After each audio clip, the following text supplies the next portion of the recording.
Drugs और देशों में लीगल है, एटलीस्ट कैनबीज यानी कि marijuana को तो लीगल इस देश में भी कर देना चाहिए। अब ये अपील आ रही है क्योंकि शाहरुख खान का बेटा जो है वो ड्रग्स मामले में पकड़ा गया है।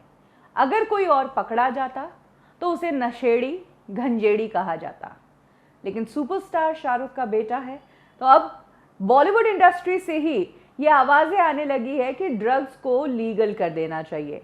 और ये एक बार नहीं, दो बार नहीं, कई लोगों ने इस तरह की बातें कही है। ताज्जुब ये जानकर होता है कि जो लोग इस इंडस्ट्री में बेहतरीन फिल्में बनाते हैं, उनकी फिल्मों को लोग पसंद करते हैं, उनके एंड से इस तरह की बातें आती है। क्या अगर उनका बच्चा इस तरह से ड्रग्स करता तो क्या वो यही सजेस्ट करते कि ड्रग्स लीगल कर लो क्योंकि मेरा बच्चा ड्रग्स कर रहा है? कौन अपने बच्चे को ड्रग्स में धकेलना चाहेगा? चाहे marijuana हो, लाइट ड्रग्स हो, केमिकल ड्रग्स हो या हैवी ड्रग्स हो, ड्रग्स होते हैं जो ज़िंदगी बर्बाद करते हैं। नशा है जो लोगों को उससे निकलने नहीं देते, अपने नशे में बीमार करके रखते हैं। हंसल मेहता स्कैम जैसी सीरीज़ उन्होंने बनाई और बेहतरीन काम उन्होंने इंडस्ट्री में किया है। काफ़ी अच्छी फिल्में उन्होंने बनाई है और उनकी फिल्मों को लोगों ने पसंद भी किया है। नॉनसेंस नहीं होती है, फिल्मों में कहीं ना कहीं मैसेज होता है।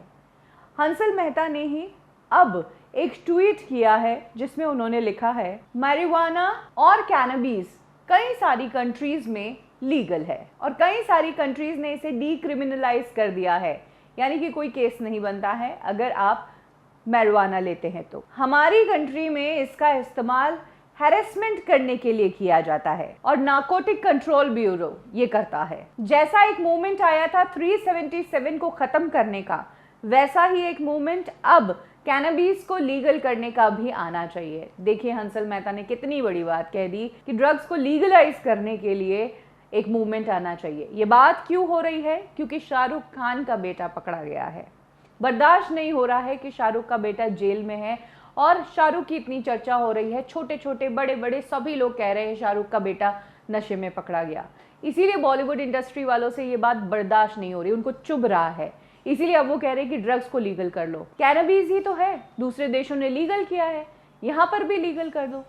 वैसे जहाँ तक लीगल करने की बात है तो थाईलैंड में प्रोस्टिट्यूशन लीगल है, क्या वो भी यहाँ पर लीगल कर देना चाहिए? इनफैक्ट सोमी अली जो सलमान खान की एक्स गर्लफ्रेंड है, उन्होंने कुछ ही दिनों पहले ऐसा ही ट्वीट किया था कि ये दो चीज़ें जो हैं, ड्रग्स और प्रोस्टिट्यूशन, ये कभी ख़त्म नहीं होगा, आप कितनी ही कोशिश क्यों ना कर लो। इसीलिए इन दोनों चीज़ों को लीगल कर देना चाहिए।